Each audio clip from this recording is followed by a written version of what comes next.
Howdy y'all, Christi here with Little Salty Homesteader. Welcome back to my YouTube channel. Today I want to talk to you about hardening off your seedlings. If this is your first time joining me, welcome to my YouTube channel. I am a backyard gardener in North Texas in Zone 8A, kind of northeast Texas. If this is not your first time joining me, welcome back. I'm so happy you're all here. In the background there, I have Logan and Lily.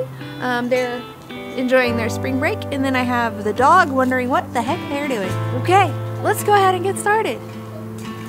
So hardening off your seedlings is the process that you undergo with your plants in order to get them used to the outdoor conditions in your area. So that means the temperature, the sunlight, the wind, all of those different things that affect how a plant can grow. And hardening off is a gradual process. So there's two different ways that you can do this. There's the direct way, which I did with these lettuce seedlings, and then there's kind of a transitional way that I'm doing with my tomato seedlings.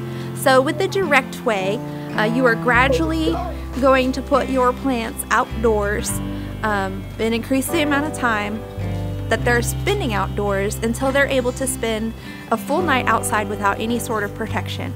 At that point, they will be ready to transplant into your garden. So for example, go ahead and check your weather, and you're going to kind of want to be a little bit organized about this and check your weather, make sure that the day that you want to start doing this, say you want to transplant your stuff out in 10 days. You're going to want to check the weather for all 10 of those days to make sure that whenever you're putting your plants outside, they're not going to be facing any conditions that will kill them. Like if it were going to be 28 degrees tonight, I would not put my tomato plants outside. Second, the first day that you do this, you're going to want to put them in a shady location for about 15 minutes. You don't want to put them in the direct sunlight because since it's not filtered, because the sunlight isn't filtered and the plants aren't protected, it could lead to the plants being incredibly stressed out and it could stunt their growth. So you want to put them in a shady location. And then on day 2, you increase that amount of time that they spend outside, and it's still going to be in a shady location, but you might go ahead and throw in 5 minutes of sunshine. Then day 3, you're going to increase the time more, as well as the time that they spend in the sun. And you keep working it up until, like I said, they can spend time overnight without any sort of protection. Now these plants here have actually been outdoors for the past 72 hours. I have not pulled them inside at all. They were outside in the rain last night, and as you can see, they look great. So at this point, they are ready to go into the garden. Now with the transitional method, let me just turn and show you. That means using something like a greenhouse right here, or a protected structure that gets a lot of sunlight. So what that means for transitioning is I moved my plants from their perfect growing conditions inside the house with the grow lights on them for a set amount of time, the temperature in the house at a set amount. There's no insects, there's nothing in there that can harm them except my own negligence. Out here into a protected version of the elements. So they are in my greenhouse right now. I have 2 trays of tomato seedlings.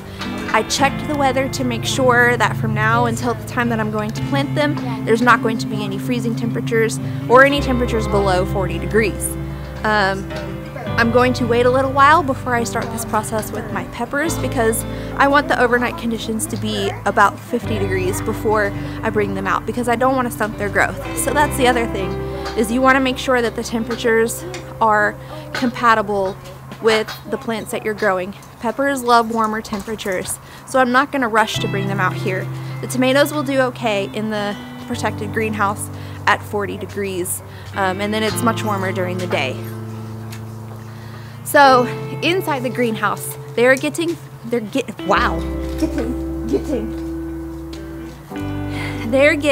filtered sunlight for a lot of the day, and that's not as harsh as the direct sunlight. If they were directly outside, they are a bit protected, so I'm not so worried about them getting stressed from the sun or stunting their growth or anything.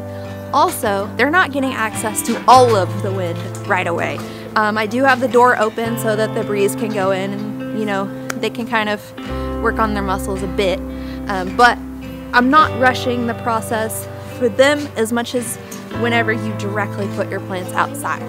So about 5 days before I'm going to plant these tomatoes in my tomato patch, I will move them from inside the greenhouse to the outdoors and start giving them the unfiltered direct sunlight for a little, you know, a couple hours a day, and then I'll put them back in the greenhouse. And it will be sort of similar to this process I did with the lettuce, but kind of a sped up version. So what this is going to do is it's going to make your plants much stronger, because they're going to get used to the temperature fluctuations, the sunlight fluctuations, and the wind fluctuations. You know, here in North Texas during the spring, it can be quite windy, and the temperatures can be a range of 60 degrees difference from day to day. So I want to give the plants the best chance at survival. So I really am a big believer in this hardening off process. It's not a process that you have to do. I have certainly planted plants in my garden without hardening them off.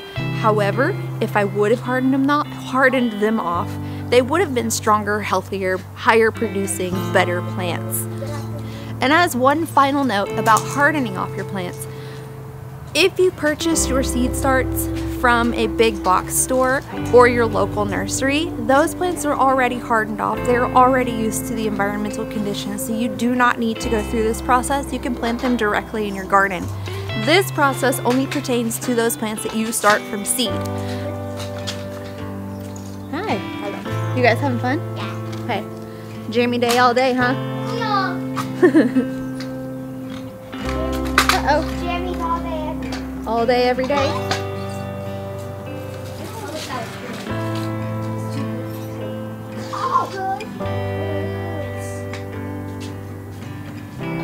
Also, obviously, if there are some items that you direct sow into your garden, those are going to harden off as they grow. So this doesn't pertain to those either. It only pertains to the ones that you start indoors under very controlled conditions.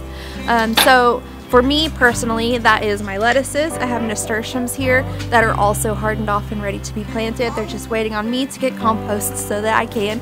And then tomatoes, peppers. I have several flowers inside that are started. I will begin hardening them off once they're a little bit bigger. They're still quite small. And then I also have several herbs. I have a whole tray of basil, and then I have, you know, some other culinary and medicinal herbs that are going to go in my green stalk that will also need to be hardened off as well. As far as those herbs go, I am waiting until the temperatures warm up just a little bit more, closer, you know, probably the 45-degree range at night, just because some of them can be a little bit tender. So I don't want to stunt their growth, and I don't want to throw them into a shock from the cold temperatures. So keep that in mind whenever you do begin hardening off. As some of you are in cooler climates than I am here in North Texas, you still have time to plan all of this out. Here in North Texas, we're all kind of gearing up for planting. We're paying attention to the trees and if they're putting out their leaves and stuff, because once they do, it's time to plant, and it gets hot very quickly here, so we have a very short window. So keep an eye on the weather, make your plan, and then, you know, plan your hardening off for the temperatures that are most amenable to your plants. Tomatoes, 40 degrees and above.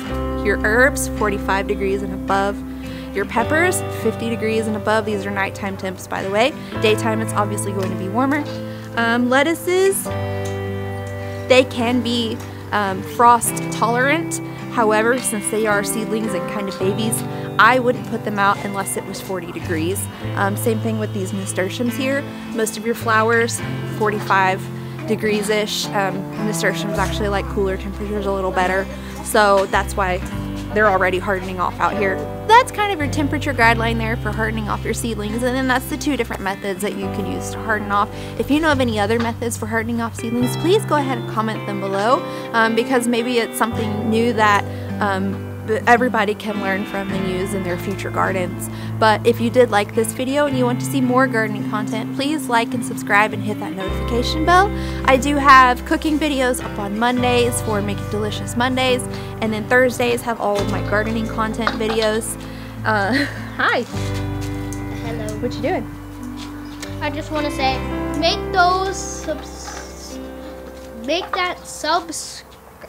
that subscriber count go up like helicopter. My biggest supporter here, trying to help me get subs. Anyway, thank you guys so much for watching, and I will see you all on Monday.